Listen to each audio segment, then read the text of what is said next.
শেখ হাসিনা বিদেশ থাকা সত্ত্বেও কেন দেশ ত্যাগের নিষেধাজ্ঞা। এবং সর্বশেষ জানাবো, ডক্টর ইউনূসের সফরে হবে সমঝোতা, মোংলা বন্দরের আধুনিকায়ন করবে চীন। এতক্ষণ শুনছিলেন সংবাদ শিরোনাম, এবার বিস্তারিত। শেখ হাসিনা বিদেশ থাকা সত্ত্বেও কেন দেশ ত্যাগের নিষেধাজ্ঞা। গত 5 আগস্ট ছাত্র জনতার গণ অভ্যুত্থানের মুখে পদত্যাগ করে ভারতে পালিয়ে যান সাবেক প্রধানমন্ত্রী ও আওয়ামী লীগের সভাপতি শেখ হাসিনা। পদত্যাগের পর বেলা 2:30টার দিকে বঙ্গভবন থেকে একটি সামরিক হেলিকপ্টার শেখ হাসিনা ও তার ছোট বোন শেখ রেহানাকে নিয়ে ভারতের উদ্দেশ্যে রওনা দেন। ইতিমধ্যে সামাজিক যোগাযোগ মাধ্যমগুলোতে সেই ভিডিও ছড়িয়ে পড়ে। দেশ ছেড়ে চলে যাওয়ার 8 মাসের মাথায় গত মঙ্গলবার সাবেক প্রধানমন্ত্রী শেখ হাসিনা ও বোন শেখ রেহানা সহ 7 জনের দেশ ত্যাগের নিষেধাজ্ঞার আদেশ দেন আদালত। অপর 5 ব্যক্তি হলেন শেখ হাসিনার ছেলে সজীব ওয়াজেদ, মেয়ে সাইমা ওয়াজেদ পুতুল, রেহানার মেয়ে টিউলিপ রিজওয়ানা সিদ্দিক ও আজমিনা সিদ্দিক এবং ছেলে রাদওয়ান মুজিব সিদ্দিক। মামলার অনুসন্ধানকারী কর্মকর্তা দুদকের উপপরিচালক মনিরুল ইসলাম তাদের দেশ ত্যাগের নিষেধাজ্ঞা চেয়ে আবেদন করেন।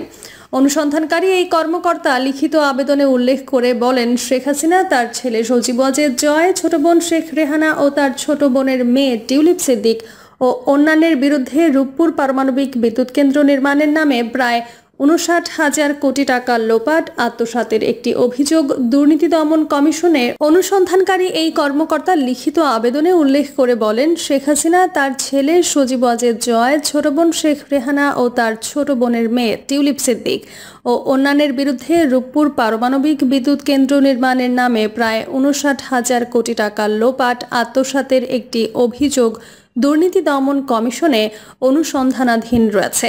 অভিযোগটি অনুসন্ধানপূর্বক প্রতিবেদন দাখিলের জন্য 5 সদস্য বিশিষ্ট একটি অনুসন্ধান দল গঠন করা হয়েছে। দেশ ছাড়ার 8 মাসের মাথায় শেখ হাসিনা ও তার সব পরিবারে গোপনে দেশ ত্যাগ করার প্রচেষ্টা করছে দাবি করে দুদকের এই কর্মকর্তা বলেন, অভিযোগ সংশ্লিষ্ট ব্যক্তিবর্গ সপরিবারে গোপনে দেশ ত্যাগ করার প্রচেষ্টা চালাচ্ছেন। তারা দেশ ত্যাগ করে বিদেশে পালিয়ে গেলে অভিযোগ সংশ্লিষ্ট গুরুত্বপূর্ণ রেকর্ড পত্র প্রাপ্তিতে ব্যাঘাত সৃষ্টি হবে। তাছাড়া সার্বিক অনুসন্ধান কাজে বিঘ্ন সৃষ্টি সহ সমূহ ক্ষতির কারণ রয়েছে। এ অবস্থায় অভিযোগ সংশ্লিষ্ট ব্যক্তিদের বিরুদ্ধে আনীত অভিযোগের সুষ্ঠু অনুসন্ধান কার্যক্রমের স্বার্থে তাদের বিদেশ যাত্রায় নিষেধাজ্ঞা প্রদান করা একান্ত প্রয়োজন। শুনানি শেষে ঢাকা মহানগর সিনিয়র স্পেশাল জজ জাকির হোসেন এর আদালত এই আবেদন মঞ্জুর করেন। এ বিষয়ে জানতে চাইলে দুদক প্রসিকিউটর মীর আহমেদ আলী সালাম দৈনিক ইনকিলাবকে বলেন, রাষ্ট্রপক্ষ বিভিন্ন গণমাধ্যমের মারফতে জানতে পারেন শেখ হাসিনা ও তার বোন রেহানা দেশ ছেড়েছেন। কোথায় আছেন কেউই সঠিক করে বলতে পারেন না। রাষ্ট্রের কাছে ডকুমেন্টারি কোনো সাক্ষ্য প্রমাণ নেই। যখন দুর্নীতি অভিযোগে তাদের বিরুদ্ধে মামলা হয়েছে তখনই প্রসিডিওর অনুযায়ী তাদের দেশ ত্যাগের নিষেধাজ্ঞা চাওয়া হয়েছে।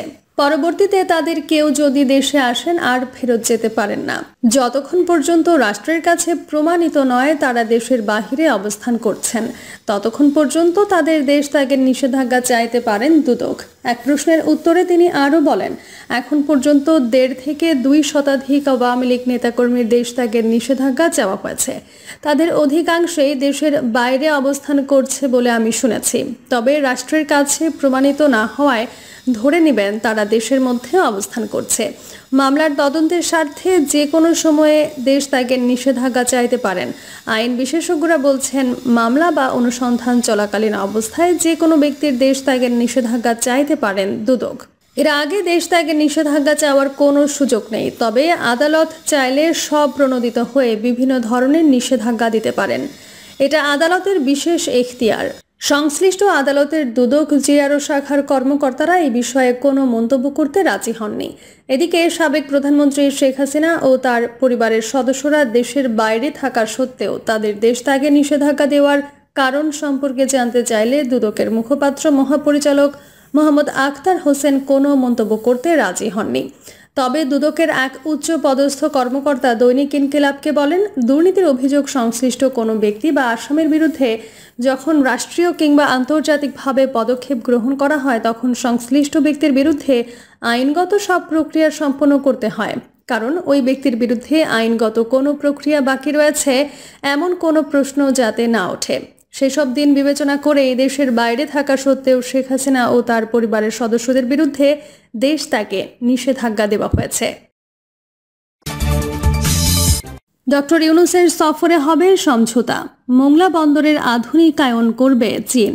অন্তর্বর্তী সরকারের প্রধান উপদেষ্টা নোবেলজয়ী অর্থনীতিবিদ ডক্টর মোহাম্মদ ইউনূসের বেইজিং সফরে মোংলা বন্দরের আধুনিকায়ন সহ 7 থেকে 8টি সমঝোতা স্বাক্ষর হতে পারে। একই সঙ্গে এই সফরে রোবট ফিজিওথেরাপি পুনর্বাসন কেন্দ্র এবং চট্টগ্রাম ও রাজশাহী বিশ্ববিদ্যালয়ে কনফুসিয়াস ইনস্টিটিউট স্থাপন সহ কয়েকটি ঘোষণা আসবে। স্থানীয় কূটনীতিকরা বলছেন, সবকিছু ঠিক থাকলে প্রধান উপদেষ্টা আগামী 26 থেকে 29 মার্চ চীন সফর করবেন। তিনি 26 মার্চ দুপুরে চীনের উদ্দেশ্যে ঢাকা ছাড়বেন। চীনের হাইনান প্রদেশে অনুষ্ঠেয় বোয়াও ফোরাম ফর এশিয়ার সম্মেলনে যোগ দেবেন ডক্টর ইউনূস। সম্মেলনের উদ্বোধনী প্ল্যানারি সেশনে বক্তব্য দেবেন। এছাড়া প্রধান উপদেষ্টার সঙ্গে চীনের স্টেট কাউন্সিলের এক্সিকিউটিভ ভাইস প্রিমিয়ার দিং ঝুজিয়াংয়ের বৈঠক হতে পারে।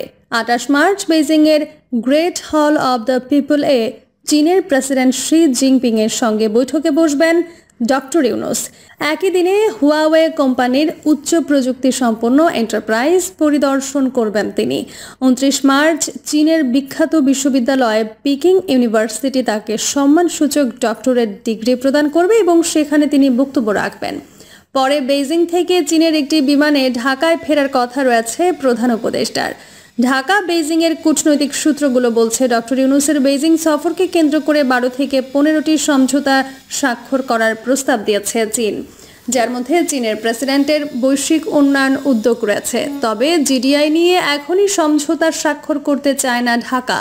চীনের প্রস্তাবিত সমঝোতার মধ্যে প্রধান উপদেষ্টার সফরে 8টির মতো সমঝোতার স্মারক স্বাক্ষর করতে রাজি আছে ঢাকা।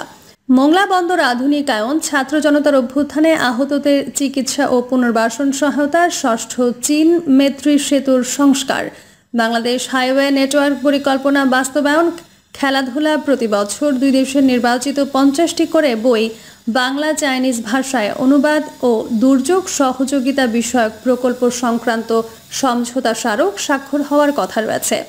এছাড়া চীনের সঙ্গে পানি সহযোগিতার সমঝোতা স্মারক নবায়ন নিয়ে কাজ করছেন সংশ্লিষ্টরা। তবে এটি প্রধান উপদেষ্টার সফরে নবায়ন করা সম্ভব হবে কিনা সেটি এখনও নিশ্চিত নয়। সংশ্লিষ্টরা বলছেন, প্রধান উপদেষ্টার সফরে মোংলা বন্দরের আধুনিকায়ন নিয়ে সমঝোতা স্বাক্ষরের পর খুব শিগগিরই কাজ শুরু করবে চীন।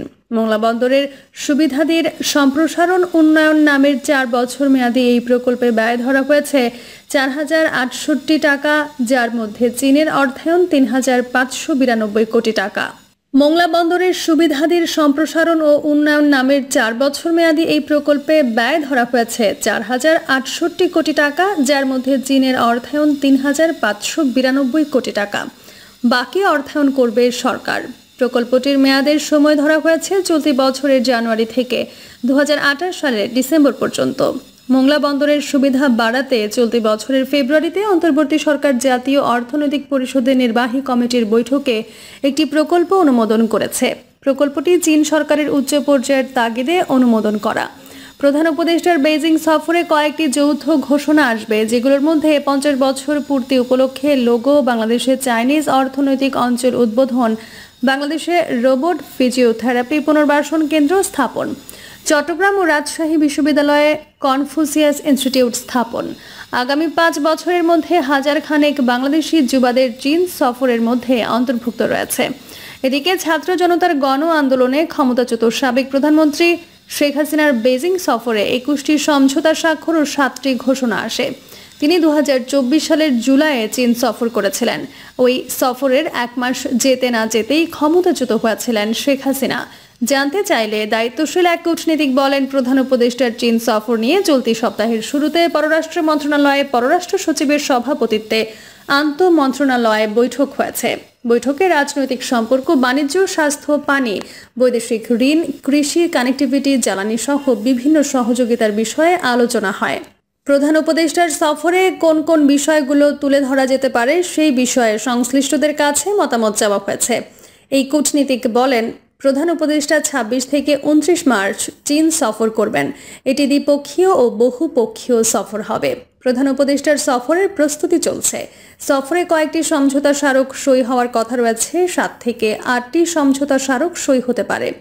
এছাড়া কয়েকটি ঘোষণা আসতে পারে। গতকাল মঙ্গলবার ঢাকায় এক অনুষ্ঠানে চীনা রাষ্ট্রদূত ইয়াও ওয়েন বলেছেন, যারাই ক্ষমতায় থাকুক না কেন বাংলাদেশের সঙ্গে সম্পর্ক এগিয়ে নেবে চীন। প্রধান উপদেষ্টার আসন্ন চীন সফর পারস্পরিক বোঝাপড়া জোরদার করবে। গত 8 আগস্ট ডক্টর ইউনূসের নেতৃত্বে বাংলাদেশে অন্তর্বর্তী সরকার গঠিত হয়। সরকার প্রধানের দায়িত্ব পাওয়ার পর তিনি গত সেপ্টেম্বরে নিউ ইয়র্কে জাতিসংঘের অধিবেশনে যোগ দেন। এরপর নভেম্বরে আজারবাইজানে COP29 সম্মেলনে যোগ দেন। গত ডিসেম্বরে ডক্টর ইউনূস D8 সম্মেলনে যোগ দিতে মিশর সফর করেন।